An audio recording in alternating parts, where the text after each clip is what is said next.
네, 오늘은 요한계시록 15장입니다. 요한계시록 15장의 주제들은 첫 번째, 왜 하나님이 세상을 심판하셔야 했는가라고 하는 거죠. 두 번째, 이기고 벗어난 자들이 나오는데 그들이 누구인가. 그리고 세 번째는 모세의 노래가 나오는데 그것은 무엇인가. 그리고 하늘의 증거장막의 성전은 무엇인가라고 하는 것입니다. 히브리어 15번째 자음은 사멕입니다. 사멕인데 이 15번째 자음의 배너의 주제는 The Living Torah, 살아있는 말씀입니다.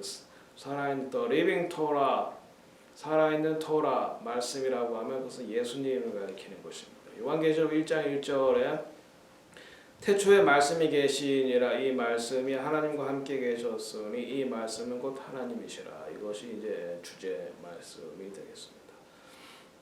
네, 히브리어 자음 15번째가 사멕이라고 말씀드렸습니다. 사멕은 15번째 자음이지만 숫자 값은 60입니다.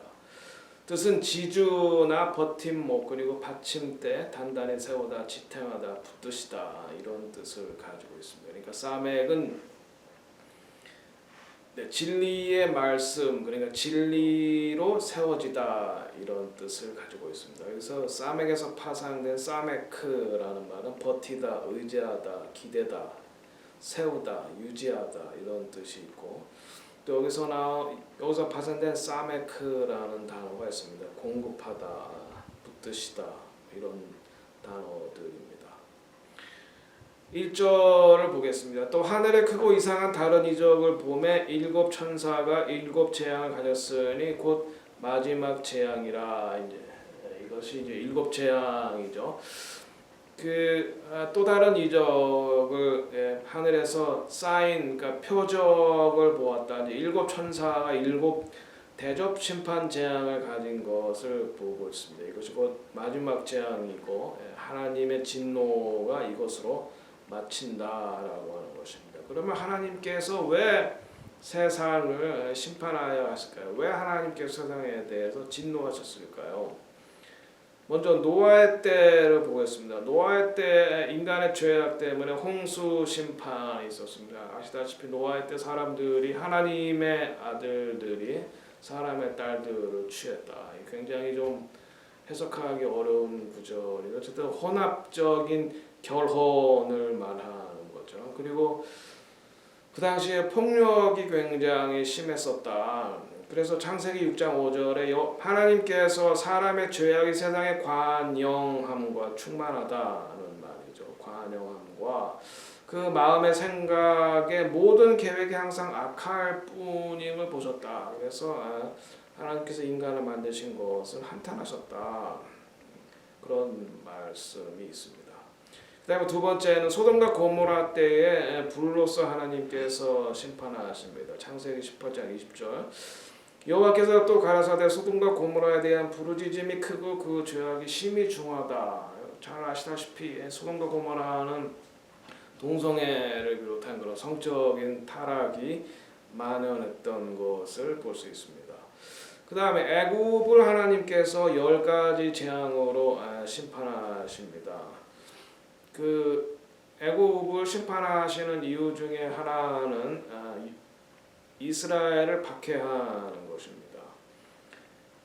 출애굽기 1장 16절에 보면 그가 이르되 너희가 히브리 여인들을 위하여 산파의 일을 행할 때에 해산대 위의 여인들을 살펴보아 아들이거든 죽이고 딸이거든 살릴지니라. 그러니까 아들이거든 죽이라는 거죠. 그러니까 모세가 태어나기 바로 직전의 일입니다. 예수님이 태어나기 직전에도 헤롯이 남자 2살 이하의 남자 아이들, 베들레헴 아이들을 다 죽였다는 구절이 나옵니다. 그러니까 이렇게 요셉으로 말미암아 애굽이 흉년을 버틸 수 있었는데 그 고마움을 다 잊어버리고 이스라엘 유대인들을 다 죽이기 시작하는 거죠. 이것이 이제 애굽이 멸망한 이유 중에 하나입니다. 그 그 다음에 남왕국 유다의 멸망을 살펴보겠습니다. 북왕국과도 뭐 대동소이하기 때문에 이스라엘의 멸망 이렇게 우리가 봐도 좋을 것입니다. 첫 번째는 하나님의 계명, 그러니까 율법과 율례와 언약, 그러니까 하나님께서 모세를 통해서 주신 계명, 토라를 지키지 않았다. 이사야서 24장 1절에서 6절에 나와 있는 말씀입니다. 그리고 사밧과 안식년을 지키지 않았다. 예레미야서 34장 12절에서 22절에 나와 있는 내용입니다. 사밧과 안식년을 지키지 않았다. 땅을 쉬게 하고 또 안식년, 희년이 되면 종도를 풀어주고 해야 되는데 그것을 지키지 않았다. 인간의 욕심 때문이죠. 그 다음에 세 번째는 우상을 숭배하였다. 바알과 아스타롯, 밀고 이런 우상 신들을 숭배하였다. 그 다음에 네 번째 우상을 숭배했을 뿐만 아니라 우상 특별히 몰렉에게 번제물로 자녀들을 드렸다는 거면 child sacrifice라고 하는 거죠. 요즘 말로 말하면 낙태도 이방 신에게 자녀들을 번제물로 드리는 거와 마찬가지다라고 볼 수 있습니다. 역대하 28장 2절에서 3절 보면 나도 그 사람에게 진노하여 그를 그의 백성 중에서 끊으리니 이는 그가 그의 자식을 몰렉에게 주어서 내 성소를 더럽히고 내 성호를 하나님의 거룩한 이름을 욕되게 하였다. 몰렉에게 주었다라는 말이 바로 산채로 몰렉에게 번제물로 드린 것입니다. 그러한 죄를 지었다는 거죠. 그러니까 인간의 죄로 말미암아 죄가 관영해서 하나님께서 결국은 심판하신다라고 하는 것입니다. 마지막 때에 대해서 사도 바울은 이렇게 말하고 있습니다. 디모데후서 3장 1절에서 5절이요. 너는 이것을 알라. 말세에 고통하는 때가 이르러 사람들이 자기를 사랑하며 돈을 사랑하며 자랑하며 교만하며 비방하며 부모를 거역하며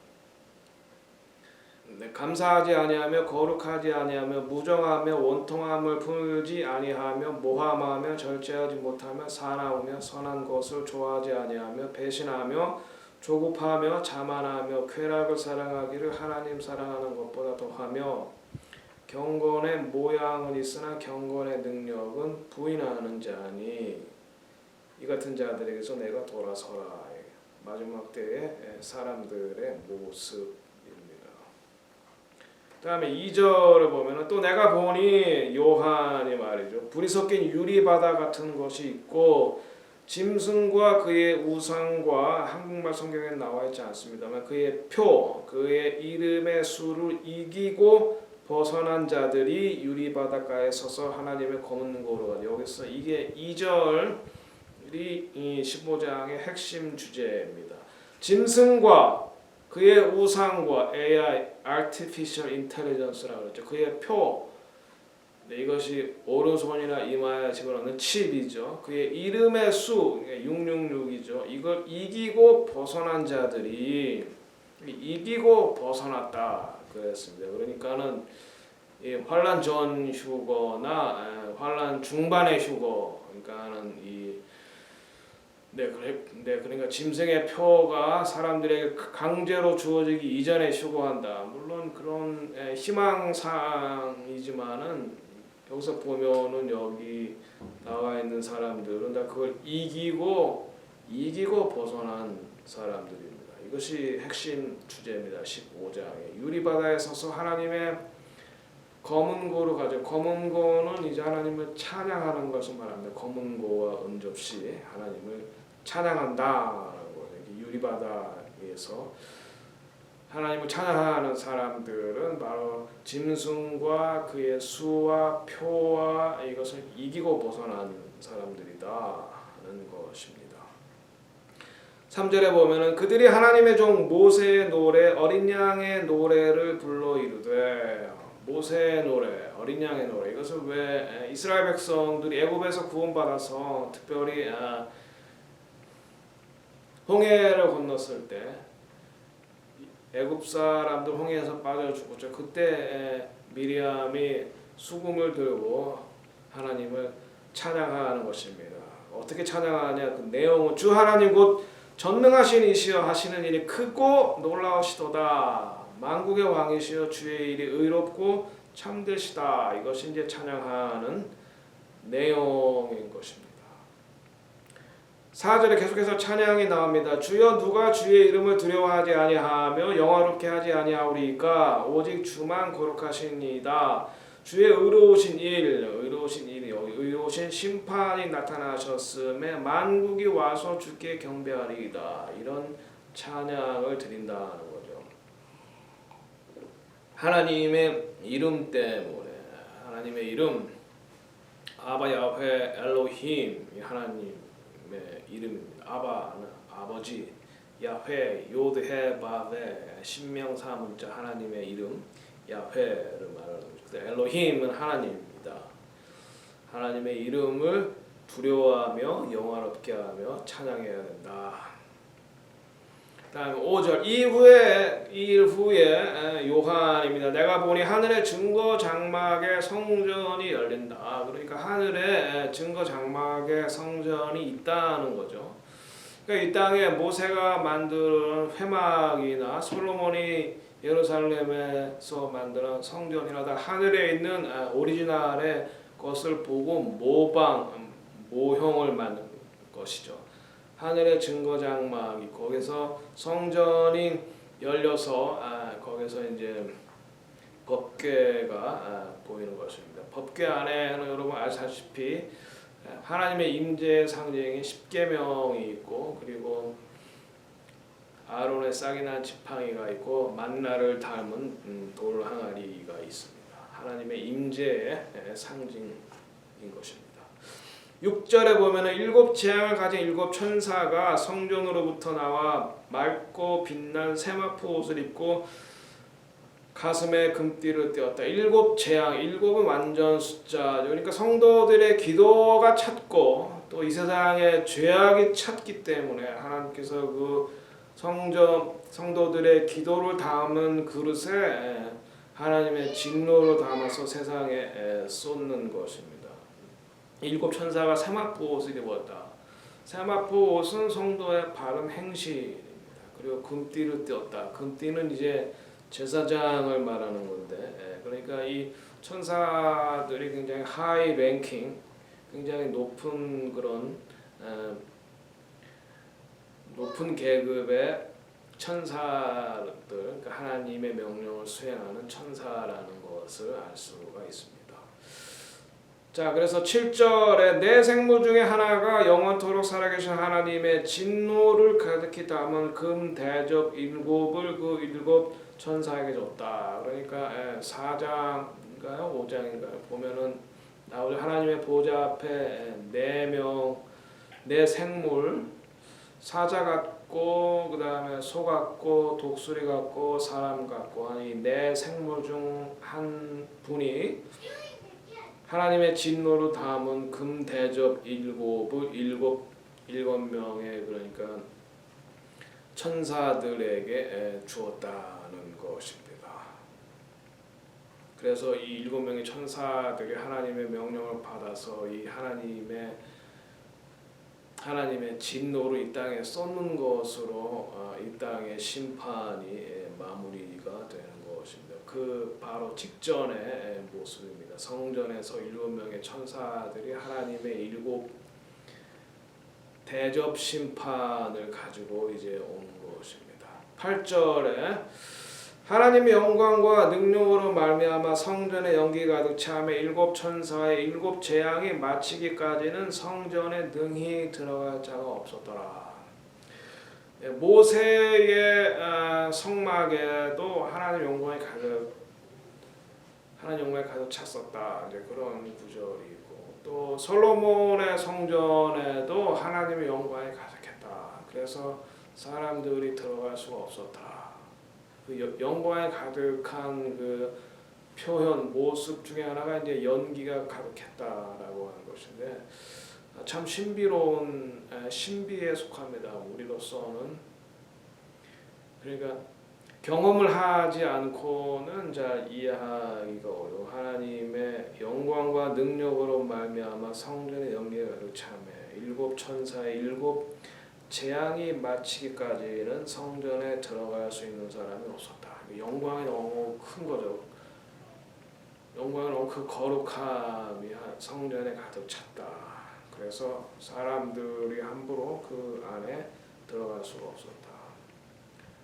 하나님을 하늘에 갔다 온 분들도 하나님을 볼 수가 없다 그래요. 너무나 밝아서. 그것이 하나님의 영광을 드러내는 것입니다. 자, 15장의 요약과 결론을 말씀드리겠습니다. 첫 번째, 15장의 주제는 그러니까 짐승과 그의 우상, Artificial Intelligence, 표, 그러니까 칩, 그리고 이름의 수, 666 시스템, 이것을 이기고 벗어나는 것, 이것이 주제입니다. 이기고 벗어난다. 그것이 신부입니다. 그래서 그 두 번째는 이기고 벗어난 자들이 모세의 노래, 어린 양의 노래를 부른다. 어린 양의 노래를 부르는 찬양을 한다는 거죠. 그 다음에 세 번째는 성도들의 기도가 차서 그리고 사람들의 죄악이 찼기 때문에 하나님의 분노를 담은 7 대접 심판이 이제 곧 시작이 된다. 그래서 하나님의 분노를 담은 7 대접을 가진 7 천사들이 성전에서부터 나온다는 거죠. 네, 그러니까 16장에는 이 7 대접 심판에 대해서 말하고 있는 것입니다. 네 번째는 모든 사람들은 하나님을 두려워해야 하며 하나님만을 경배해야 한다. 이렇게 말하고 있습니다. 왜냐하면 다섯 번째, 하나님만이 거룩하시며 의로우시며 공의로 심판을 행하는 분이기 때문입니다. 여섯 번째, 마지막에 하늘의 성전, 증거장막 성전에 하나님의 영광과 능력을 나타내는 연기로 충만했다. 그런 표현이 있습니다. 신비한 표현이 하나님의 영광이 성전에 충만했다. 그런 거를 볼 날이 이제 여러분과 제 앞에 곧 있습니다. 그러니 우리가 짐승과 그의 우상과 표와 이름의 수를 이기고 벗어나시기를 예수 이름으로 축원합니다. 기도하겠습니다.